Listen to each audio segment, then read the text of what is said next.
Hi ಎಲ್ಲರಿಗೂ ನಮಸ್ಕಾರ. ನಾನಿವತ್ತು ಸಿಂಪಲ್ಲಾಗಿ hotel style plain masala dosa ಹೇಗೆ ಮಾಡೋದು ಅಂತ ನೋಡೋಣ. ಮೊದಲಿಗೆ ನಾನಿಲ್ಲಿ 2 ಗ್ಲಾಸರಷ್ಟು ರೇಷನ್ ಅಕ್ಕಿ ತೊಗೊಳ್ತಾ ಇದ್ದೀನಿ. ನಾವು ಯಾವ ಗ್ಲಾಸಲ್ಲಿ ಅಕ್ಕಿ ತೊಗೊಂಡಿರ್ತೀವೋ ಅದೇ ಗ್ಲಾಸ್ ಮೆಜರ್ಮೆಂಟಲ್ಲಿ ಅರ್ಧ ಲೋಟ ನಾನು ಉದ್ದಿನಬೇಳೆ ತೊಗೊಳ್ತಾ ಇದ್ದೀನಿ.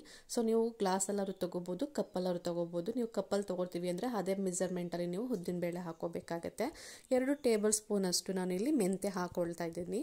ಅದೇ ಸ್ಪೂನಿಂದ ನಾನು 4 ಟೇಬಲ್ ಸ್ಪೂನದಷ್ಟು ಕಡಲೆಬೇಳೆ ಹಾಕ್ಕೊಳ್ತಾ ಇದ್ದೀನಿ. ಸೊ ಈ 4 ನೀರಲ್ಲಿ ಹಾಕಿ 3ರಿಂದ 4 ಬಾರಿ ಚೆನ್ನಾಗಿ ವಾಶ್ ಮಾಡ್ಕೋಬೇಕು. ಸೊ ಇದು ರೇಷನ್ ಅಕ್ಕಿ ಆಗೋದ್ರಿಂದ ಇದನ್ನು ಚೆನ್ನಾಗಿ ವಾಶ್ ಮಾಡ್ಕೊಂಡಿದ್ರೆ ಡಸ್ಟ್ ಎಲ್ಲ ಕ್ಲೀನ್ ಆಗುತ್ತೆ. ಸೊ 3ರಿಂದ 4 ಬಾರಿ ಈ ಥರ ಚೆನ್ನಾಗಿ ವಾಶ್ ಮಾಡ್ಕೊಂಡಿದ್ದೀನಿ. ಸೊ ಇವಾಗ ನೋಡಿ ಅದು ನೀರೆಲ್ಲ ಬಸ್ದುಬಿಟ್ಟು ಮತ್ತೆ ನಾನು ಅಕ್ಕಿ ಮೆಜರ್ಮೆಂಟ್ಗೆ ಅಕ್ಕಿ ಇತ್ತು ಅಂದರೆ 3/4 ಭಾಗದಷ್ಟು ನೀರು ಹಾಕಿ 5ರಿಂದ 6 ಅವರು ಇದನ್ನು ನೆನೆಯಕ್ಕೆ ಬಿಡ್ತಾ ಇದ್ದೀನಿ. ನೋಡಿ ಇವಾಗ ಅಕ್ಕಿ ನೆಂದಿದೆ. ಮತ್ತೆ ಆ ನೀರನ್ನು ನಾವು ಉಪಯೋಗಿಸಲ್ಲ, ಆ ನೀರೆಲ್ಲ ಬಸ್ದುಬಿಟ್ಟು ಮತ್ತೆ ಈ ಥರ ಇಟ್ಕೊಂಡಿದ್ದೀನಿ. ಇವಾಗ ಇದನ್ನು ರುಬ್ಕೊಳ್ಳೋದ ಸ್ವಲ್ಪನೇ ಹಾಕ್ಕೊಂಡು ಸ್ವಲ್ಪನೇ ನೀರು ಹಾಕ್ಕೊಳ್ತಾ ಇದ್ದೀನಿ. ಜಾಸ್ತಿ ನೀರು ಹಾಕೋಬಿಟ್ರೆ ಹಿಟ್ಟು ತೆಳುವಾಗ್ಬಿಡುತ್ತೆ. ನೋಡಿ ಈ ಥರ ನುಣ್ಣಗೆ ರುಬ್ಕೋಬೇಕು. ಎಷ್ಟು ಸಾಫ್ಟಾಗಿ ಬಂದಿದೆ ಅಲ್ಲ. ಸ್ವಲ್ಪನೇ ನೀರು ಹಾಕೋದ್ರಿಂದ ಹಿಟ್ಟು ಚೆನ್ನಾಗಿ ಬರುತ್ತೆ. ಜಾಸ್ತಿ ನೀರು ಹಾಕೋಬಿಟ್ರೆ ಫುಲ್ಲು ತೆಳುವಾಗ್ಬಿಡುತ್ತೆ. ಮತ್ತು ನಾನಿಲ್ಲಿ ಅದೇ ಕಪ್ಪಲ್ಲಿ ನಾನು ಅಕ್ಕಿ ಅಳತೆ ಮಾಡಿ ತೊಗೊಂಡಿದ್ನಲ್ಲ, ಅದೇ ಕಪ್ಪಲ್ಲಿ ಅರ್ಧದಷ್ಟು ಅವಲಕ್ಕಿ ತೊಗೊಂಡಿದ್ದೀನಿ. ಪೇಪರ್ ಅವಲಕ್ಕಿನಾರು ಬೇಕಾದ್ರೆ ಹಾಕೋಬೋದು, ಗಟ್ಟಿ ಅವಲಕ್ಕಿನಾರು ಹಾಕೋಬೋದು. ಸೊ ಇದನ್ನು ರುಬ್ಕೊಂಡು ಹಾಕ್ಕೊಳ್ತಾ ಇದ್ದೀನಿ. ಇದೆಲ್ಲ ಮಿಕ್ಸ್ ಮಾಡಿ ರುಚಿಗೆ ತಕ್ಕಷ್ಟು ಸ್ವಲ್ಪ ಉಪ್ಪನ್ನು ಹಾಕಿ ಈ ಥರ ಕೈಯಲ್ಲಿ ಮಿಕ್ಸ್ ಮಾಡ್ಕೋಬೇಕು. ಸೊ ಆವಾಗಲೇ ಹುಳಿ ಬರುತ್ತೆ. ಅದು ಈ ಥರ ಚೆನ್ನಾಗಿ ಎಲ್ಲನೂ ಹೊಂದ್ಕೋ ರೀತಿ ಚೆನ್ನಾಗಿ ಮಿಕ್ಸ್ ಮಾಡ್ತಾ ಇದ್ದೀನಿ. ಮತ್ತು ಇದನ್ನು ಒಂದು 8 ಅವರ್ಸು ಹುಬ್ಬಕ್ಕೆ ಬಿಡಬೇಕು. ನೋಡಿ ಇವಾಗ ಎಷ್ಟು ಚೆನ್ನಾಗಿ ಹುಬ್ಬಿದೆ, ಹುಳಿ ಬಂದಿರುತ್ತೆ ಇದು.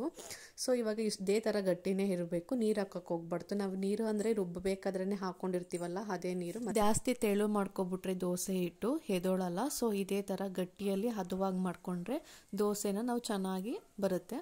ಸೊ ಇವಾಗ ನೋಡೋದ ಇದನ್ನೊಂದು ಬೌಲಿಗೆ ಈ ಥರ ಚೆನ್ನಾಗಿ ಹಾಕ್ಕೊಂಡು ಸ್ವಲ್ಪ ಚೆನ್ನಾಗಿ ಮಿಕ್ಸ್ ಮಾಡ್ಕೊಳ್ತಾ ಇದ್ದೀನಿ. ಈ ಥರ ಮಿಕ್ಸ್ ಮಾಡ್ಕೊಳ್ಳೋದ್ರಿಂದ ದೋಸೆ ಚೆನ್ನಾಗಿ ಬರುತ್ತೆ.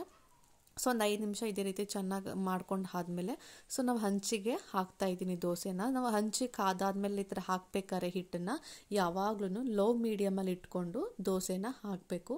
ಆವಾಗಲೇ ದೋಸೆ ಚೆನ್ನಾಗಿ ಬರುತ್ತೆ. ಹೈ ಫ್ಲೇಮಲ್ಲಿ ಇಟ್ಬಿಟ್ರೆ ದೋಸೆ ಎದೊಳ್ಬೇಕಾದ್ರೆ ಎಲ್ಲ ಬಿಟ್ಕೊಬಿಡುತ್ತೆ.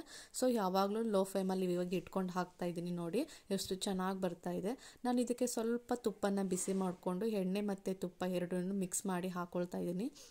ಸೊ ಮಸಾಲೆ ದೋಸೆಗೆ ತುಪ್ಪ ಇದ್ರೇ ಅದ್ರ ಟೇಸ್ಟ್ ಚೆನ್ನಾಗಿರುತ್ತೆ. ನಾನು ಸ್ವಲ್ಪ ಬಿಸಿ ಮಾಡಿ ಹಾಕ್ಕೊಳ್ತಾ ಇದ್ದೀನಿ. ನೋಡಿ ಎಷ್ಟು ಕ್ರಿಪ್ಸಿ ಆಗಿ ಮಸಾಲೆ ದೋಸೆ ಚೆನ್ನಾಗಿ ಬಂದಿದೆ. ನೋಡಿ ಪರ್ಫೆಕ್ಟಾಗಿ ಬಂದಿದೆ. ಪ್ಲೇನ್ ಮಸಾಲೆ ದೋಸೆ ಎಷ್ಟು ಸಿಂಪಲ್ಲಾಗಿ ಮನೆಯಲ್ಲೇ ಮಾಡ್ಕೋಬೋದು. ನೋಡಿ ಹೇಗಿದೆ ಅಂತ ಟ್ರೈ ಮಾಡಿ, ಕಮೆಂಟ್ ಮಾಡಿ, ಶೇರ್ ಮಾಡಿ, ಮತ್ತು ಸಬ್ಸ್ಕ್ರೈಬ್ ಮಾಡಿ, ಮತ್ತು ಬೆಲ್ ಐಕನ್ನ ಕ್ಲಿಕ್ ಮಾಡಿ. Thank you for watching my videos.